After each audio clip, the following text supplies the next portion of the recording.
12 Oaks was never constructed either. The long shot was a painting, but Jack never had time to perfect the shot. The carriages passed through the shadows without any shade falling on them.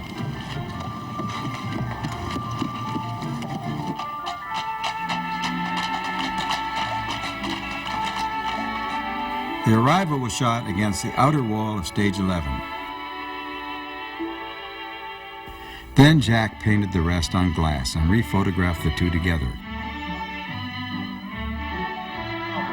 Good morning, Scarlett. And the set on the stage was built facing the scenery door, Lovely dress. Perfectly lovely. Just can't take my eyes off it. Don't worry about it. I'll talk to your mother. Good morning, Miss Scarlett.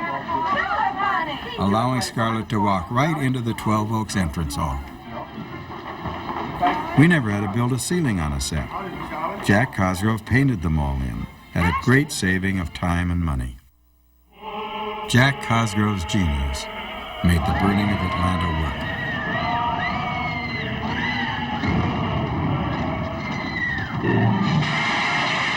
Scavengers aren't wasting any time.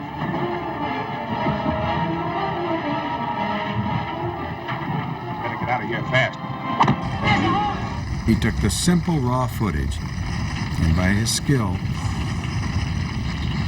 multiplied the fire and married it to sets and placed it close to the actors and this horse, who even at this distance wanted nothing to do with the fire. Because Jack Cosgrove was overloaded with work, this montage was sent over to the MGM Special Effects Department to be made.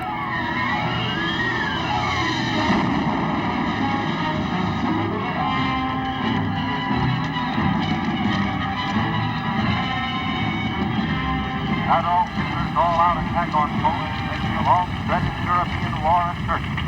On September the 1st, 1939, the Nazi army smashed into Poland.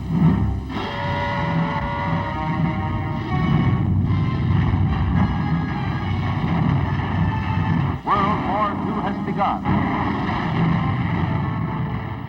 There seemed to be no disturbance of the atmosphere in that studio.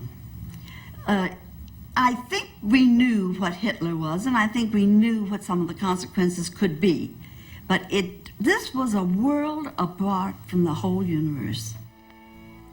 The exhausted company was still recovering from the tragic news of the death of Sidney Howard in a tractor accident on his farm. But there was barely time to grieve. The pressure was on to get the next cut ready for preview. Mr. Selznick wanted to have a preview without the press knowing about it. He wanted to get an actual audience reaction with no press aware. So Mr. Kern told him, the only way to do that is let me make all the arrangements, because if you know about it, you'll tell everybody. On September the 9th, Hal Kern told Selznick the time had come, and they left the studio with 54 cans of film and soundtrack. It was a searingly hot afternoon, and they drove for over 2 hours out of Los Angeles. With them were Jim Newcomb, Jock Whitney, and Irene Selznick. Eventually, the car pulled up at the Fox Theater in Riverside. They were showing Beau Geste with Gary Cooper, so there was sure to be a good crowd inside. Mr. Selznick waited outside on the pavement and sent for the manager, who obviously jumped to the right conclusion, very clearly promising anything. You know, there's something in the air here that makes me... You too? Oh, that's just how it affects me. And sometimes I wish some big, strong man would just grab me and run off with me. Mother and I came to the theater that night because it was so very hot outside. The theater was air cooled. I came mainly because I wanted to see Beau Geste. We're watching Hawaiian Nights.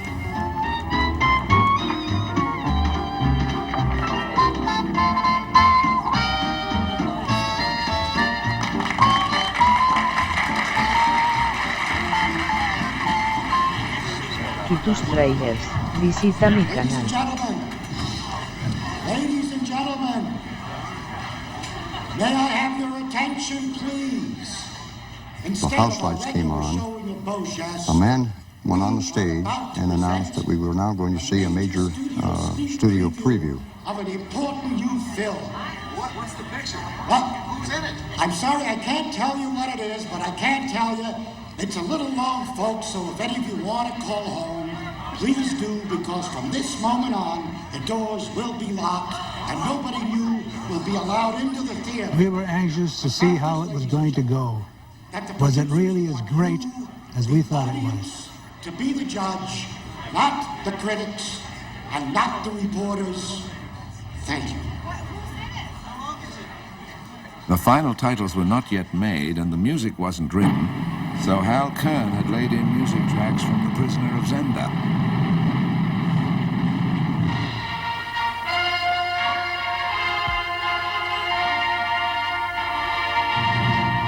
When Margaret Mitchell's name came on the screen, you never heard such a song in your life. And when Gone with the Wind came on, this was just thunders. They just yelled, they stood up on the seats. I had that music wide open and you couldn't hear a thing. Mrs. Selznick was crying like a baby, and so was David, and so was I. Oh, what a thrill.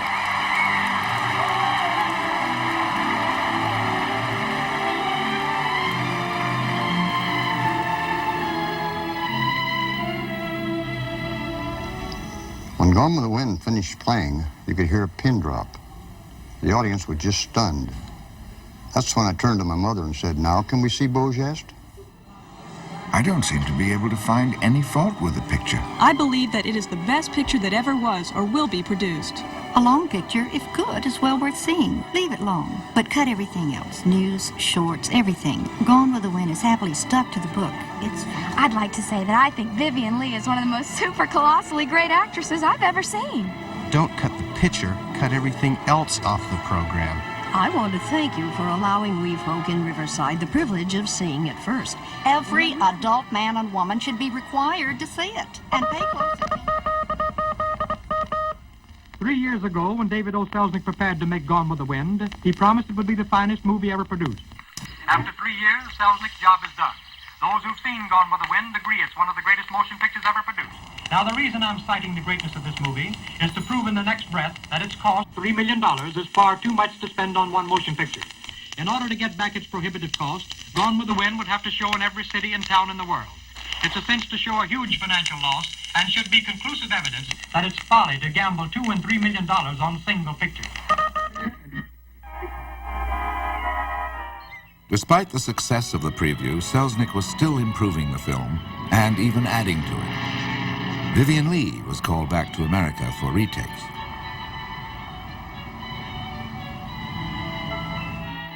Her mother shot this fragment of her, working on the fifth and final version of the opening scene. It was only a month away from the preview date, and now there was a new panic. The music was, in Mr. Selznick's opinion, one of the principal stars of the picture. But he made a mistake in not preparing it sooner. He wanted Max Steiner, and I think we have to wait for him. It was a frenzied, last-minute attempt to get the pictures, 3 hours of music. Steiner's again told us he cannot meet the date. The reason we're continuing with him is because of my belief that his work will be a great deal better than it sounded on a few pieces. Fearful that Steiner might not make it, Selznick engaged 2 other composers to back him up, Franz Waxman and Herbert Stothert. Stothert had a few drinks on Saturday night, apparently, and did a lot of loose talking about how he was going to have to fix up Max's work. Within 10 minutes, it was back to Max, and he was in a rage. Max really went to town, and the result is that by tomorrow, we will have considerably more than half the picture scored. Wheel 48 coming up. Here we go. 108 at 6:35, intermission. Max Steiner was a Selznick veteran. He'd done Bird of Paradise, King Kong, and The Garden of Allah for him. He had also scored Jezebel for Warner's, so he came to the task well-versed in Southern folk music. He blended a lot of it into The Wind.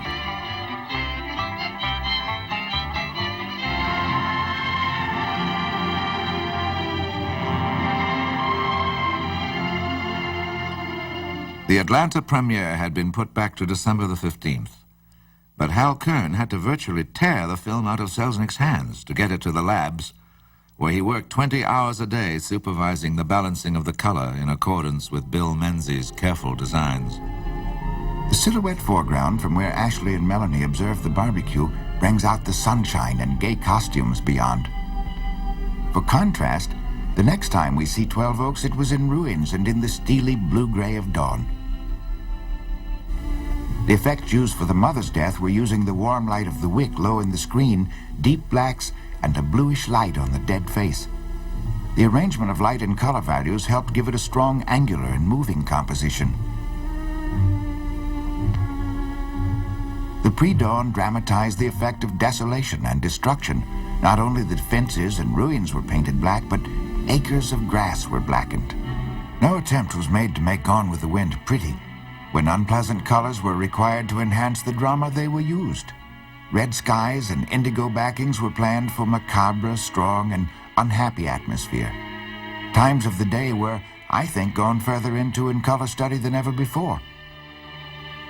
Even now, with the film going through the labs, there was one more damn battle to fight. Quitus trailers. Those Visita mi would canal. like to burden pictures with propaganda.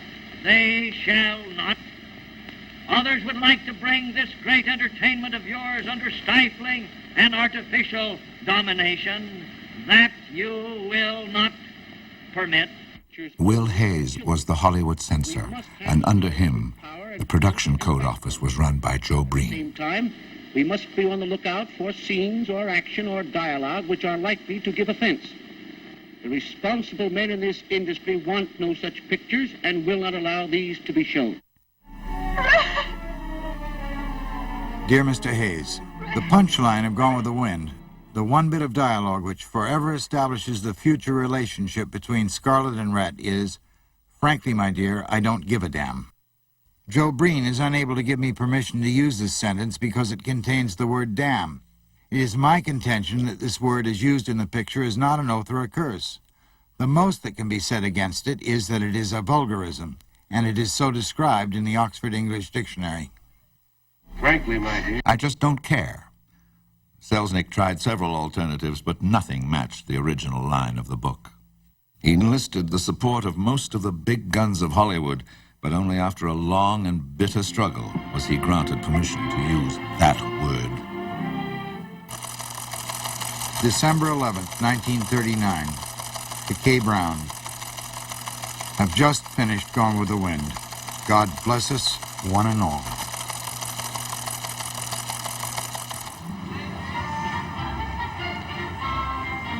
Atlanta was very excited that they had been chosen to be the place that Gone with the Wind was seen for the first time.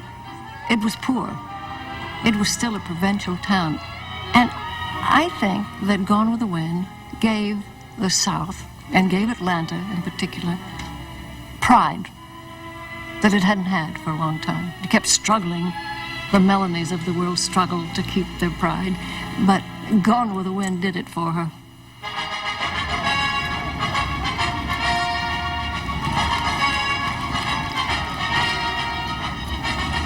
Gala days in Dixie. Southern hospitality is at a fever pitch as distinguished visitors headed by producer David Selznick and screen stars Olivia de Havilland and Vivian Lee arrive in 2 chartered airplanes.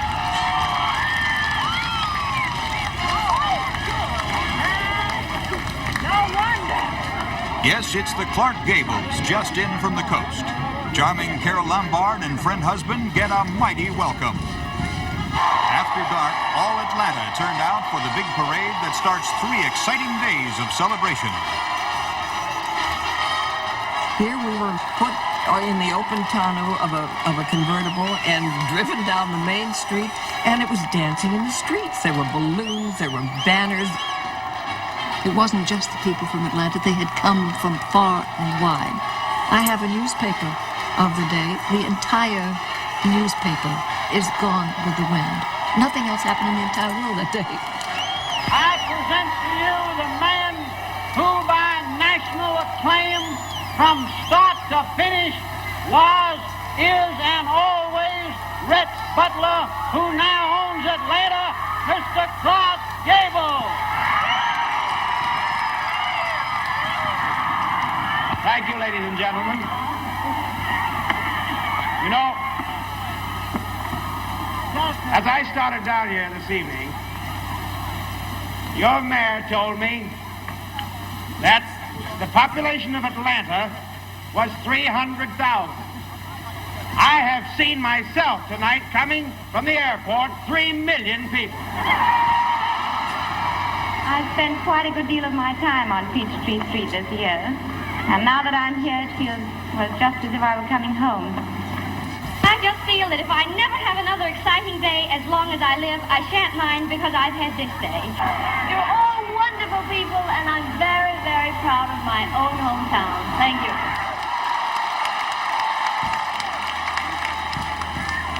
Ladies and gentlemen, we have entered Atlanta with humility and trepidation. We remain in gratitude. And it's our fervent hope that this city of all cities will be pleased with our efforts. Thank you. The flower of the South assembles at the Junior League Ball, social highlight of the festivities. The South was the subject of Gone with the Wind.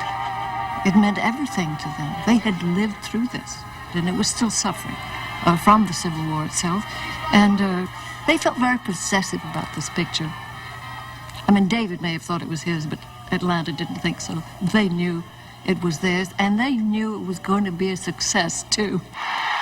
A replica of O'Hara's home Terra takes the spotlight as 2,000 privileged guests attend the actual premiere. Atlanta's few remaining boys in gray are guests of honor. It's certainly a night of nights for Miss Lee, the English girl who captured Dixie with her beau, Laurence Olivier. They just can't get enough of the Gables, and Clark is his usual modest self. This is Margaret Mitchell's night and the people of Atlanta's night. Allow me, please, to see Gone with the Wind as a spectator. Thank you. Diminutive Margaret Mitchell, the author who rarely appears in public, attends to see her brain trial and is excited beyond words. This is a very happy and exciting day for me, and at this time I want to thank everybody in Atlanta for being so nice to me and my poor scholar. Thank you. Mr. David O. Selznick. 3 years of effort have led to this moment. If Atlanta, which is the final judge, approves our efforts, these labors will not have been in vain. No picture had won as many Oscars. No picture has ever done as well at the box office. All over the world, including its major re-releases, Selznick's Folly has earned in today's dollars about $840 million. That means it has taken in over $2 billion in ticket sales and has had by far the largest audience of any film ever made. There has never been such glory in Hollywood, and there may never be another success like it. Gone with the Wind is the pinnacle in that great passion, frenzy, art, and business we call the movies.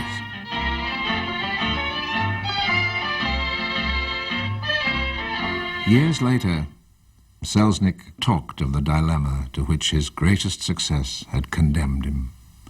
He'd hit the jackpot, and from then on, no matter what films he made, they would always be compared and judged inferior to Gone with the Wind. By 1944, David Selznick had gambled and lost too often. Poor business judgment caused him to sell off his interest in Gone with the Wind, and if he always carried something of the exhaustion of 1939, he never stopped being that enthusiastic, arrogant, crazy dreamer, full of ideas and hopes. Legends do pass their prime, but that never alters the legend for the rest of us. In 1961, David Selznick, Vivien Leigh, and Olivia de Havilland went to Atlanta again. It was the centenary of the Civil War. They were happy and sad in Atlanta. They could not fail to see how they had aged while the film stayed fresh. They were the last survivors. Leslie Howard had been lost in 1943 in a plane crash while on a secret mission for the British government. Margaret Mitchell, who never wrote another book, died in 1949, hit by a car while crossing a street in Atlanta. Clark Gable had a fatal heart attack in 1960, just as he was finishing The Misfits. David Selznick would die in 1965, and Vivien Leigh 2 years later. And the film? Is it a great film? Critics judge greatness in movies as if they might be art, whereas Gone with the Wind knew it was a great show. But it did not cheat the readers of the book. And it is a movie driven by two very emotional, ambitious personalities, David O. Selznick and Vivien Leigh. Somehow these two are married in the figure of Scarlett O'Hara. And it is in her that the legend endures. This tortured, dark woman, lovely, lovable, and yet terrible too in her selfishness, her yearning, and her strength. I can't let him go. I can't. There must be some way to bring him back. Oh, I can't think about this now. I'll go crazy if I do. I'll think about it tomorrow. Her dreams and disappointments are just as universal as the audience's hope that somehow she will find a way to get back the man she loves. But I must think about it. I must think about it. What is there to do? What is there that matters? What is there that matters?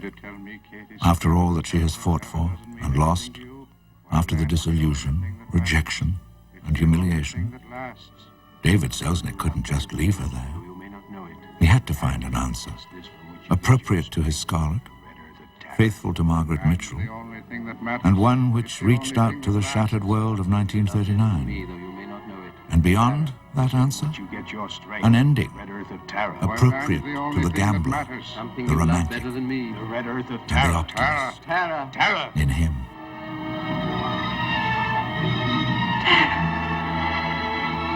Home. I'll go home. And I'll think of some way to get him back. After all, tomorrow is another day.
Tus trailers.